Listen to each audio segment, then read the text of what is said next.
Hi hello' নমস্কাৰ maths my life YouTube চেনেললৈ আপোনালোকক সকলোকে স্বাগতম জনাইছোঁ। আজি আমি ক্লাছ 10 মেথছৰ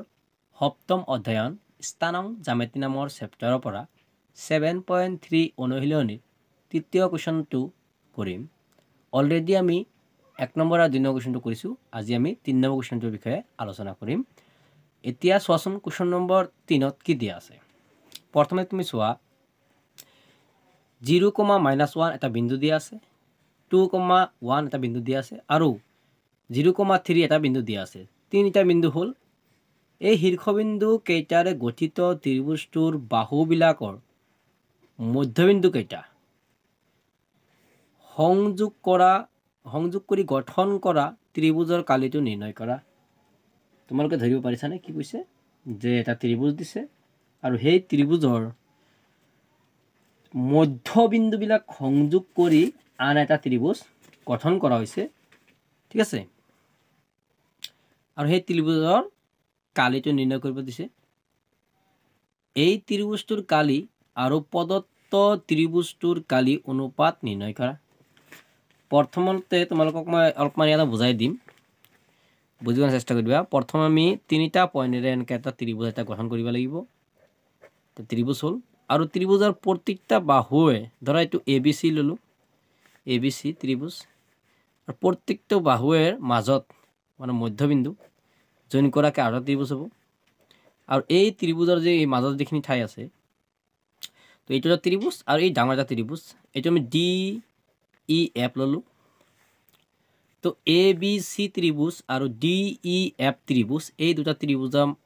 কালি ওলাব দিছে। এইটো কালি ওলাব দিছে প্ৰথমে, আকৌ এই ডাঙৰটোৰ কালি ওলাব দিছে। এতিয়া এই দুটা ত্ৰিভুজৰ কালিৰ অনুপাতটো ওলাব দিছে। ঠিক আছে গাইজ, তো এতিয়া আমি কুৱেশ্যনটো ধুনীয়াকৈ লিখি লওঁ। আৰু এই যে মানখিনি যে আছে, এই প্ৰথমটোক আমি A বুলি ধৰিম, দ্বিতীয়টো B, তৃতীয়টো C, এনেকৈ ধৰি পেলাই আমি কুৱেশ্যনটো সলভ কৰিব চেষ্টা কৰিম। তোমালোকে চোৱা, এতিয়া পোনপ্ৰথমে মই লিখি লৈছোঁ। চোৱা যে ইয়াতে ধৰা হ'ল প্ৰদত্ত ত্ৰিভুজ ABCৰ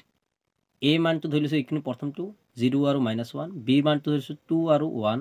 Cৰ মানটো ধৰিছোঁ যে 0, 3, আৰু DEF বিন্দু তিনিটাই ক্ৰমে AB, BC আৰু CA বাহুক মধ্যবিন্দু। গতিকে এই AB বাহু, BC বাহু আৰু CA বাহুৰ আকৌ মধ্যবিন্দু DEF লৈছোঁ, এই মাজতে ৰং কৰি দিছোঁ। ঠিক আছে গাইজ, যাতে ত্ৰিভুজটো দুটা বেলেগ বেলেগ শ্ব' কৰিব পাৰি। আচ্ছা,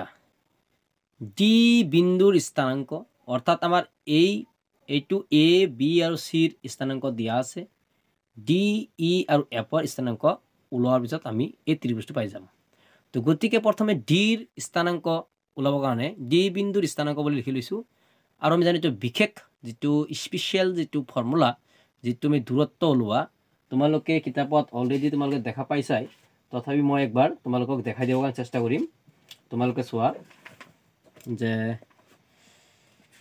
ফৰ্মুলাটো হ'ল এইটো। চোৱা, যিটো তোমালোকে ইয়াতে কৈছে যে বিশেষ অৱস্থাত স্পেচিয়েল কেছ এডাল ৰেখা খণ্ডৰ মধ্যবিন্দুটোৱে সেই ৰেখাখণ্ডক 1:1 অনুপাতত বিভক্ত কৰে। গতিকে A যিমান মান থাকিব x1, y1 আৰু B2 x2, y2 বিন্দু সংযোগী ৰেখাখণ্ডৰ মধ্যবিন্দু P স্থানাংক হ'ব। এইটো ফৰ্মুলা হ'ব। ইয়াৰ পৰা আমি এইটো ফৰ্মুলা পাওঁ, তোমালোকে গম পাইছাই। তো গতিকে আমি এই ফৰ্মুলাটো ডাইৰেক্টলি ব্যৱহাৰ কৰিম, যিটো x1 + x2 / 2, y1 + y2 / 2। এই ফৰ্মুলাটো প্ৰয়োগ কৰি প্ৰত্যেকটা বাহুৰে মধ্যবিন্দুখিনি আমি নিৰ্ণয় কৰিম। প্ৰথমে আমি সেইকাৰণে এই D বিন্দুৰ কাৰণে নিৰ্ণয় কৰাৰ কাৰণে এই ফৰ্মুলাটো প্ৰয়োগ কৰিছোঁ। এতিয়া আমি ইয়াতে প্ৰথম যিটো D বিন্দু পাবৰ কাৰণে চাব লাগিব কোনটো বাহুৰ মধ্যবিন্দু। AB বাহুৰ মধ্যবিন্দু হ'ল D। তো গতিকে আমি যদি ইয়াক যদি x1 আৰু y1 বুলি লৈ লওঁ, আৰু এইটোক এই বিন্দুটো যদি আমি লৈ লওঁ যে x2, y2, তেনেহ'লে দেখাবা তোমাৰ আমি ধুনীয়াকৈ সলভ কৰিব পাৰোঁ। তথাপি মই একবাৰ তোমালোকক দেখাই দি আছোঁ, চাই থাকা তোমালোকে। ইয়াত চোৱা লিখি লৈছোঁ যে এই বিন্দুটো কি দিয়া আছে 0 আৰু -1। তো গতিকে ইয়াক আমি যদি x1 ধৰোঁ, এইটো যদি আমি y1 ধৰোঁ, ঠিক আছে, এইটো x1, y1, আৰু B বিন্দুক বি বিন্দু কি দি আছে 2 আৰু 1 এইটো যদি আমি x2 ধৰো এইটো যদি আমি y2 ধৰো ঠিক আছে এইখিনি মান ধৰি ফেলে আমি এটা সলভ কৰিম তেনেহলে প্ৰথমে x1 হল 0 x2 কিমান 2 divided by 2 2 y1 কিমান আছে -1 plus y2 1 bracket close এইখিনি আছে ন তো এইখিনি পৰাতে সলভ কৰিম সোৱা শূন্যৰ লগত 2 যোগ কৰিলে কিমান থাকে 2 থাকে তলত 2 এটা আছে কমা দিবা তলত 2 আছে 2টো বহাই ললো -1 আৰু +1 এইটো যদি যোগ কৰা তাহলে শূন্য হ'ব অৰ্থাৎ এটা 2 এৰ 2 এৰ ভিতৰ একবাৰ যায় অৰ্থাৎ 1 লিখিব পাৰিম আৰু 0/2 অৰ্থাৎ কি 0/2 মানে যিকোনো সংখ্যাক যদি আমি 2 এৰে হৰণ কৰো তেনেহলে আমি শূন্যই পাম ওকে এইটো পাই গলো এটো কি পালো যে ডি বিন্দুৰ স্থানাঙ্ক ঠিক আছে আচ্ছা ইয়াতে লিখি দিব পাৰা এতেকে ডি বিন্দুৰ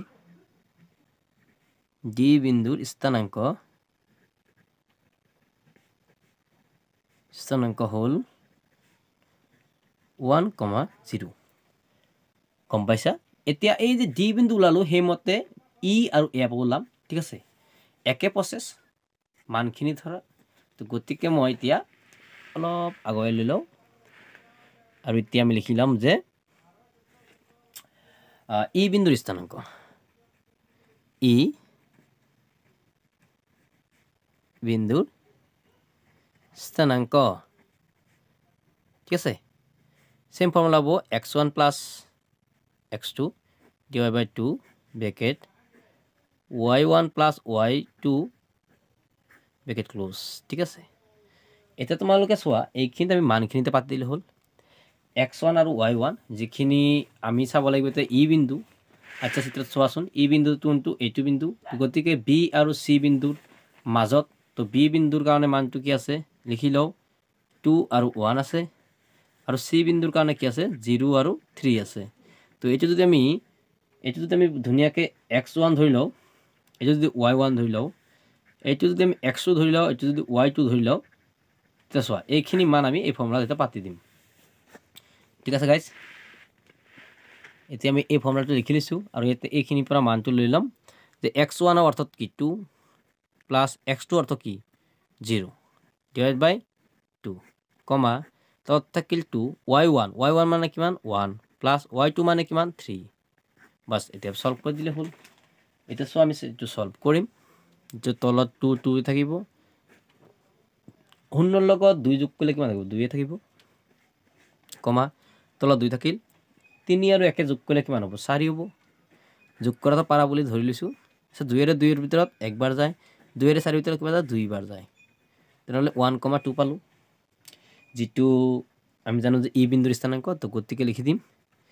এতেকে ই বিন্দুৰ স্থানাঙ্ক হল 1,2 ঠিক আছে গাইস এইখিনি গম পালা এতিয়া আমি আৰু এটা অন্তিম এটা পয়েন্ট থাকি গল যেটো এফ যেটো এ আৰু সি ৰ মাজত আছে তো গতিকে এটো আমি লিখি লও এ আৰু সি ৰ বিন্দুৰ খিনি লিখি লও এ বিন্দুৰ কাৰণে আছে কি 0 আৰু -1 আচ্ছা আৰু বি সি বিন্দুৰ কাৰণে কি আছে 0 আৰু 3 এয়া মাজত কি এফ তো এই দুটা লব লাগিব এতিয়া আমি যদি টুক x1 লও এটো যদি আমি y1 লও এটো যদি আমি x2 লও এটো যদি y2 লও ঠিক আছে এটো x2 এটো y2 হেখিনি মানখিনি প্ৰয়োগ কৰি আমি ইয়াতে লিখি লম তো আমি প্ৰথমে লিখি লও সোয়া ইয়াতে লিখি ললে হল যে f বিন্দুৰ স্থানাঙ্ক ঠিক আছে গাইস হল same formula x1 plus x2 divided by 2 comma y1 plus y2 divided by 2 এতিয়া ইয়াৰ পৰা আমি এই যে মানখিনি লৈছো ইয়াৰ পৰা এইখিনি মান লৈ লম x1 মানে কিমান হল 0 আৰু x2 মানে হলো 0 মানে 0 plus 0 divided by 2 ঠিক আছে নেক্সট 2 থাকবে তলত y1 কি আছে -1 y2 আছে কি 3 তো -1 plus 3 ঠিক আছে এতিয়া আমি সলভ কৰি দিলে হল শূন্য আৰু শূন্য যোগ কৰিলে শূন্য থাকিব কমা তলত 2 থাকিল -1 আৰু 3 তেনেহ'লে থাকিব কিমান 2 থাকিব 2 আৰু 2 ভিতৰত একবাৰ যায় শূন্য কৰাটি নাযায় কেইবাৰ যায় 0 বাৰ যাব তো 1 এইটো পালো আমাৰ কি f বিন্দুৰ স্থানাংক f বিন্দুৰ স্থানাংক এইখিনি পালো ঠিক আছে এটাকে লিখি দিলে হ'ল হয় গাইস আমি এতিয়া তিনটা বিন্দুৰে স্থানাংক পাই গলো পিছত এতিয়া চোৱা এতে কৈছিল যে এই প্ৰথমখিনি হৈ গ'ল এতিয়া কৈছিল যে এই ত্ৰিভুজৰ কালি আৰু প্ৰদত্ত ত্ৰিভুজৰ কালি অনুপাত নিৰ্ণয় কৰিব দিছে তো প্ৰথম ত্ৰিভুজৰ কালি আৰু প্ৰদত্ত ত্ৰিভুজ যেটো গঠন কৰিলো এতিয়া তিনটা যে বিন্দু পালো সেই বিন্দু তিনটাতে গঠিত যে ত্ৰিভুজ পালো সেই ত্ৰিভুজৰ কালি ওলাম আৰু যেটো ডাঙৰ ত্ৰিভুজ সেই ত্ৰিভুজৰ কালি ওলাম দুটা ত্ৰিভুজৰ কালি ওলাই ফেলে আমি প্ৰদত্ত যেখিনি অনুপাত হ'ব সেই অনুপাতখিনি নিৰ্ধাৰিত কৰিম ঠিক আছে গাইস তো প্ৰথমতে আমি নিৰ্ধাৰিত কৰা যেখিনি ডি ই এফ পালো সেইখিনি বিন্দুখিনি লৈ ফেলে আমি এতিয়া ত্ৰিভুজৰ কালি ওলোৱা ফৰ্মুলাত প্ৰয়োগ কৰি আমি কালি ওলাম ঠিক আছে গাইস চাই থাকা এতিয়া এইটো ফৰ্মুলাটো লিখি লৈছো আৰু এইখিনি ডি ই এফৰ যেখিনি মান আছিল মানখিনি মই লিখি লৈছো তো গতিকে প্ৰথমটো হ'ব x1 দ্বিতীয়টো হ'ব y1 এইটো তেনেহ'লে হ'ব x2 এইটো হ'ব y2 বাস এইটো হ'ব x3 এইটো হ'ব y3 বাস এইখিনি মান ইয়াতে পাতি দিলে হ'ল আচ্ছা হাফৰ হাফ থাকিল ডাঙৰ ব্ৰেকেট x1 মান কিমান আছে 1 ব্ৰেকেট দিলো y2 মান কিমান আছে y2 হ'ল 2 মাইনাস y3 মান কিমান আছে y3 মান হ'ল 1 প্লাস x2 মান কিমান আছে x2 মান হ'ল 1 দেখা পাইছা না এইটো 1 আচ্ছা y3 মান কিমান আছে 1 মাইনাস y1 মানে কি 0 x3 মান কিমান আছে 0 y1 মানে কি আছে y1 ৰ মান আছে 0 মাইনাস y2 ৰ মান কিমান আছে y2 মান হ'ল 2 আচ্ছা এইখিনি মান ইয়াৰ পৰা আমি পাতি দিলো তোমালোকে ধৰিব পাৰিছা না নাই ঠিক আছে এতিয়া চোৱা এইখিনি সলভ কৰিম তো হাফ হাফ থাকিল ব্ৰেকেট ললো তো 1 to 1 থাকিল ব্ৰেকেট 2 এৰ পৰা 1 গলে থাকে কিমান 2 এৰ পৰা যদি 1 যায় থাকে কিমান 1 প্লাস এটো 1 থাকিল এটো 1 ৰ পৰা 0 গলে থাকিব কিমান 1 প্লাস 0 2 0 ৰ পৰা 2 গলে কিমান -2 থাকিব ঠিক আছে তে হাফ দিলো তে পূরণ কৰিম 1 পূরণ 1 কিমান হ'ব 1 1 পূরণ 1 কিমান হ'ব 1 প্লাস 0 পূরণ -2 মানে 0 হ'ব ঠিক আছে গাইস এইখিনি পালা মানে 0 লগত যিকোনো সংখ্যা পূরণ করলে আমার 0 করে দিব ঠিক আছে 0 এটা স্পেশাল পাওয়ার আছে তো অর্থাৎ এখানে জরু এটা 1 1 কিমান হল 2 হল অর্থাৎ হাফ ইনটু 2 থাকিল আচ্ছা 2 যদি থাকিল তেনেহলে আমি কি কৰিম এতিয়া এই 2 এর 2 ভিতর কিমান যায় একবার যায় অর্থাৎ 1 পূরণ 1 কিমান থাকিল 1 অনলি 1 থাকিল ঠিক আছে প্রথম যেটো মাজত যেটো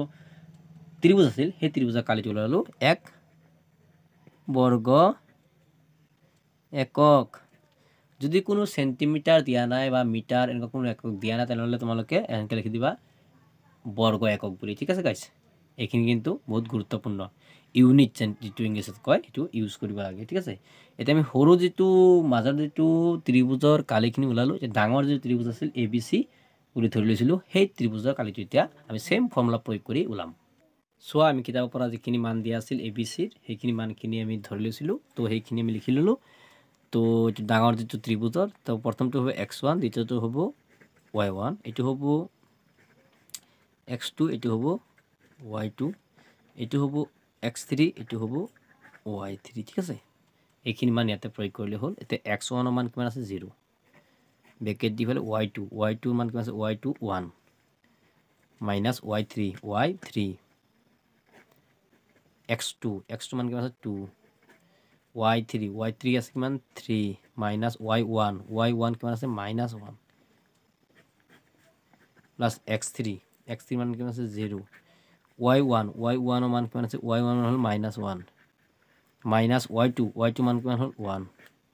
যেনকে আছিল যেটো ফৰ্মুলা মাইনাস আছিল মাইনাস চিনে পাইছো আৰু বাকিখিনি যেনকে আছে এনেকৈ কৰিছো ঠিক আছে গাইস আশা কৰো তোমালোকে বুজিছা বুলি ঠিক আছে গাইস এতিয়া আমি ইয়াৰ পৰা মানখিনি সলভ কৰিম এটো হাফটো হাফে থাকিল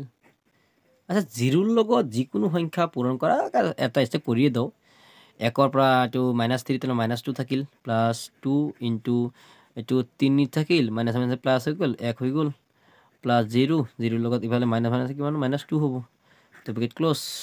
সলভ কৰলে ডাইৰেক্ট কৰিব পাৰোঁ, কিন্তু তোমালোকে যদি বুঝতে অসুবিধা হ'ব পাৰে। তো গতিকে 0 - 2 এটা স্টেপে বঢ়াই দাও, এইটো যেন কেঁচাকৈ থাকক, এই দুটা প্লাছ কৰি দিয়া 4 0 - 2।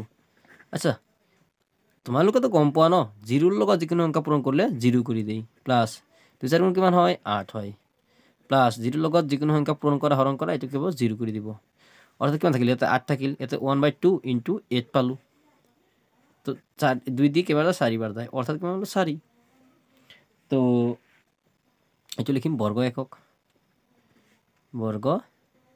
একক। ঠিক আছে গাইজ, এতিয়া আমি লিখি দিম এতেকে যেটো আমাৰ ওলাব দিছিল এৰিয়া অফ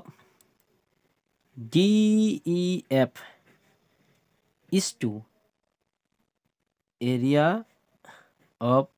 ABC কিমান হ'ব 1:4, যিখিনি আমি ইয়াৰ পৰা পালোঁ। ঠিক আছে গাইজ, এইখিনিতে আমাৰ এনসাৰখিনি সমাপ্ত হ'ল। নেক্সট কুৱেশ্যন চোৱা, যেটো 4ৰ্থ নম্বৰ কুৱেশ্যন কি দিছে, সেই চতুৰ্ভুজটোৰ কালি নিৰ্ণয় কৰা যাৰ শীৰ্ষবিন্দুবিলাক ক্ৰম অনুসাৰী -4 -2 -3 -5 3 -2 আৰু 2 আৰু 3 এই শীৰ্ষবিন্দু দি এটা চতুৰ্ভুজ গঠন কৰিবলৈ দিছে, আৰু সেই চতুৰ্ভুজৰ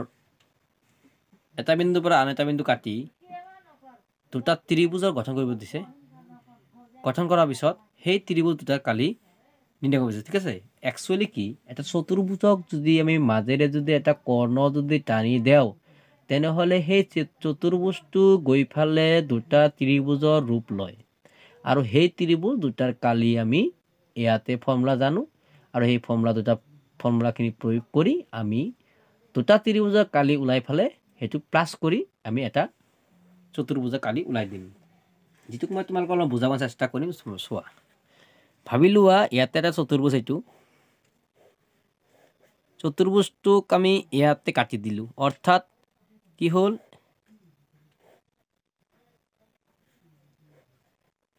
এইটো এটা ত্ৰিভুজ হ'ল আৰু এইটো এটা ত্ৰিভুজ, মানে এই চতুৰ্ভুজটো দুটা কাটি ফালে এনেকৈ দুটা টুকুৰা কৰিলোঁ। আচ্ছা, এই ত্ৰিভুজৰ কালি আৰু এই ত্ৰিভুজৰ কালি, দুটা ত্ৰিভুজৰ কালি ওলাই দিলোঁ। ওলাৰ পিছত যিখিনি কালি ধৰা এইটো কালি হ'ল x আৰু এইটো ওলাল ধৰা হ'ল x, দুটা প্লাছ কৰি দিলোঁ, 2x হৈ গ'ল এইটো চতুৰ্ভুজৰ কালি। বুজিছানে? এই চতুৰ্ভুজটোক দুই ভাগ কৰি দুটা ত্ৰিভুজ বনালোঁ, আৰু দুটা ত্ৰিভুজকে এক্সট্ৰা কৰি ফালে কালি ওলালোঁ। ওলোৱাৰ পিছত আমি সেই কালি দুটা প্লাছ কৰি দিলে চতুৰ্ভুজৰ কালি ওলাই যাব। বাছ, এইখিনি আমাৰ যিটো কুৱেশ্যনখিনি এতিয়া ধৰিব পাৰিছা। এতিয়া আমি লিখি লওঁ যিখিনি লিখিব লগা তথ্য আছে। ঠিক আছে গাইজ, তোমালোকে চাই থাকা। এতিয়া কিতাপত দিয়া মানখিনি এটা লিখি দিছোঁ। ধৰা হ'ল চতুৰ্ভুজটো ABCD চতুৰ্ভুজ বুলি ধৰি লৈছোঁ। এইটো এৰ মান দিছে -4 আৰু -2, বিৰ মান দিছে -3 আৰু -5, চিৰ মান দিছে 3 আৰু -2, ডিৰ মান দিছে 2 আৰু 3। য'ত AC সংযোগ কৰিছোঁ, A আৰু C এটা সংযোগ কৰিছোঁ, দুটা কৰ্ণ হৈ গ'ল। আচ্ছা, এৰিয়া অফ ABC এই ত্ৰিভুজটো প্ৰথম যে এই ত্ৰিভুজটোৰ আমি কালি ওলাম। ঠিক আছে গাইজ, এই ত্ৰিভুজটো কালি ওলাওঁতে আমি ত্ৰিভুজৰ কালি ফৰ্মুলা জানো, হাফ ডাঙৰ ব্ৰেকেট x1 সৰু bracket y2 - y3 plus x2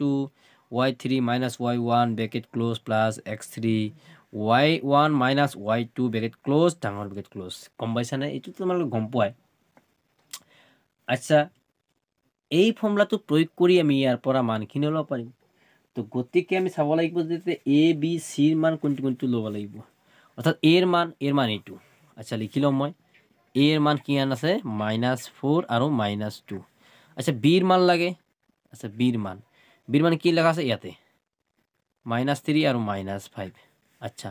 আৰু চিৰ মান লাগে। আচ্ছা, চিৰ মান কি আছে ইয়াতে আছে 3 আছে আৰু -2 আছে। তোমালোকে তো এইখিনি গম পালা। এতিয়া আমি x1 এইটো ল'লোঁ, আমি x1 এইটো ল'লোঁ y1। ঠিক আছে গাইজ, নেক্সট এইটো যদি লওঁ আমি x2 এইটো ল'ব লাগিব, তেনেহ'লে y2। এইটো যদি লওঁ x3 তেনেহ'লে এইটো ল'ব লাগিব y3। কমন বস্তুৱে। এতিয়া আমি সেইখিনি এই মানখিনি আমি প্ৰয়োগ কৰি ইয়াতে পঢ়া এনচাৰখিনি কৰিম। চাবা, x1 মান কিমান আছে -4, y2ৰ মান -5, y3 হ'ল -2। আচ্ছা, -2 নেক্সট প্লাস x2 মাইনাস 3 দেখছা নাই মাইনাস 3 দুটা চিন একেলগে লিখিব নোৱাৰি কাৰণে আমি ব্ৰেকেট ইউজ কৰিছোঁ তো y3 মান হ'ল -2 আৰু y1 মান হ'ল -4 y3 হ'ল -2 মাইনাস এটো ফৰ্মুলা মাইনাস আৰু y1 মান হ'ল -2 কুটিল বন্ধনী ক্লোজ এটা ঠাই নাই কাৰণে মই তলফালে লিখিছোঁ ঠিক আছে প্লাস x3 আচ্ছা x3 মান কিমান আছে 3 এটো y1 মান কিমান আছে -2 আৰু y2 আছে -5 -2 -5 এটো ফৰ্মুলা মাইনাস দে ওকে এইখিনি লিখি ললো এতিয়া আমি ইয়াৰ পৰা এইখিনি সলভ কৰিম সলভ কৰিলে দেখা পাবা তোমালোকে হাফ তো হাফে থাকিল ডাঙৰ ব্ৰেকেট -4 এই ইয়াৰ মানখিনি প্ৰথমে কাম কৰিম তো গতিকে এটো হল -5 তো কুটিল বন্ধনী দে এটো থাকিল কিমান -5 আৰু ইফালে আছে -2 অৰ্থাৎ ইংগে থাকক -5 মাইনাসে মাইনাসে কি হৈ যাব +2 প্লাস যে মাইনাস লিখি দেব এবার 3 প্লাস মানে 3 আচ্ছা কুটিল বন্ধনী -2 মাইনাসে মাইনাসে +2 হয়ে গেল কুটিল বন্ধনী ক্লোজ +3 এই 3 লিখিলো কুটিল বন্ধনী -2 লিখিলো মাইনাসে মাইনাসে প্লাস হয়ে গেল +5 কুটিল বন্ধনী ক্লোজ ডাঙৰ ব্ৰেকেট ক্লোজ আশা কৰো তোমালোকে বুজিছা বুলি এতিয়া লিখিলো আমি হাফ ডাঙৰ ব্ৰেকেট -4 ঠিক আছে গাইস এতিয়া আমি নেক্সট এই সংখ্যাখিনি আমি যোগ কৰিম চোৱাচোন -5 আৰু 2 কিমান থাকিব -3 থাকিব -3 আছে ইফালে -2 আৰু +2 ইকুৱেল 0 +3 -2 আৰু +5 অৰ্থাৎ কিমান থাকিল 3 থাকিল হাফ এতিয়া দুটা পূৰণ কৰা 3 4 গুণে 12 মাইনাসে মাইনাসে কিমান হ'ব প্লাস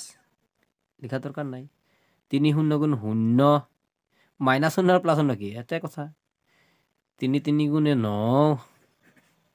গম পাইছা এইখিনি এতিয়া 12 আৰু 9 যোগ কৰা কিমান হ'ব 21 আচ্ছা 21 দুই হৰণ না যায় গতিকে 21/2 বৰ্গ একক বুলি লিখি দিলে হল বৰ্গ একক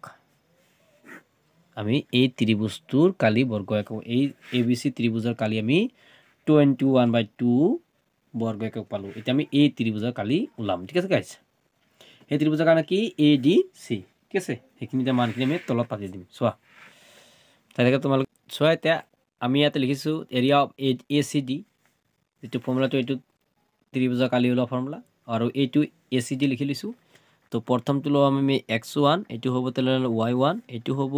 x2 এটো হ'ব y2 এটো হ'ব x3 এটো হ'ব y3 বাস এইখিনি মানখিনি ইয়াতে পুট কৰি দিলে হল আচ্ছা x1 মানে কি -4 y2 মান কিমান আছে y2 হল -2 আৰু y3 আছে 3 আচ্ছা y2 হল -2 এই যে মাইনাস ফর্মুলা মাইনাস আৰু y3 হল কিমান 3 প্লাস x2 মান কিমান আছে 3 y3 মান কিমান আছে 3 মাইনাস y1 মান কিমান আছে -2 এইটোৱে পাজল দুটা বেগে একেলগে লিখব কাৰণে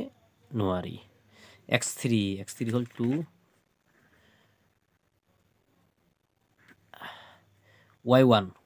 y1 হল -2 সো মাইনাস চিন আছে y2 আছে -2 ঠিক আছে এইখিনি আমি মানখিনিটা বহাই ললো এটা সলভ কৰিলে আমি ধুনিয়াকে আনসাৰখিনি পাই যাম তো হাফ তো হাফে থাকিল তো -4 to -4 থাকিলে ব্ৰেকেটৰ এইখিনি কাম কৰি দিয়া হলো -5 দুটা যোগ কৰি দিলে +3 থাকিল ইফালে কুটিল বন্ধনী আচ্ছা 3 তে 3 থাকক মাইনাসে মাইনাসে কি হ'ব প্লাস হ'ব ইফালে থাকিল 2 কুটিল বন্ধনী ক্লোজ প্লাস 2 ইফালে কুটিল বন্ধনী ওপেন -2 আচ্ছা মাইনাসে মাইনাসে কি হ'ল +2 ঠিক আছে আচ্ছা হাফ থাকিল আৰু এই বাকিখিনি 4 5 কিমান 20 আৰু মাইনাসে প্লাস কি হ'ব প্লাস 20 আচ্ছা এই দুটা কি প্লাস করলে কি হ'ব 5 আচ্ছা এগুলা লিখিয়ে দাও 5 2 প্লাস কি মানে 0 আচ্ছা এইখিনি পাই গ'লো ন 20 প্লাছ 3 5 গুণ 15 প্লাছ 2 শূন্য গুণ 0 1/2 এটা যোগ কৰা কিমান হ'ব 35 আচ্ছা 2 এর হরণ নাযায় গতিকে লিখিম আমি 35/2 বর্গ একক ঠিক আছে গাইজ এতিয়া আমি লিখিব লাগে যে চতুৰ্ভুজৰ কালি তাকে মই এটা সাইডতে লিখি দাও ঠিক আছে তোমালোকে মেনেজ কৰি ল'বা দে সাইডতে মই লিখি দাও ঠাইখিনি আৰু হেৰি কৰা নাই যে ABCD চতুৰ্ভুজৰ কালি ঠিক আছে গাইজ ABCD চতুৰ্ভুজৰ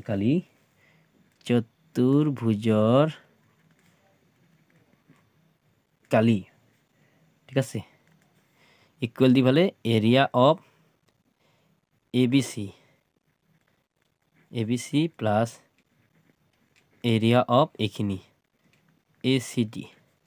ইকুয়াল কি হব ABCD আচ্ছা এই দুটা মান কিমান আছিল প্রথমটো পাইছিলো 21/2 প্লাস দ্বিতীয়টো কিমান পাইছো 35/2 দুটাকে তলত লহগ লোৱা 2 থাকিব আৰু দুটা প্লাস কৰি দিয়া 21 প্লাস 35 তেনেহলে কিমান হ'ব ওপৰত 56 ডিভাইড বাই 2 2 এর কাটলে কেবার যায় 28 বার যায় আচ্ছা তেনেহলে তলত লিখি দিলো এ থেকে 28 বর্গ একক ঠিক আছে গাইস এইখিনি বহুত ইম্পর্টেন্ট দে ভালকৈ লিখি ল'বা ঠিক আছে গাইস এইখিনিতে আজিৰ ভিডিওটো সমাপ্ত কৰিলোঁ নেক্সট 5 নম্বৰ কুৱেশ্যনটো নেক্সট ভিডিওত মই কৰি দিম অ'কে গাইস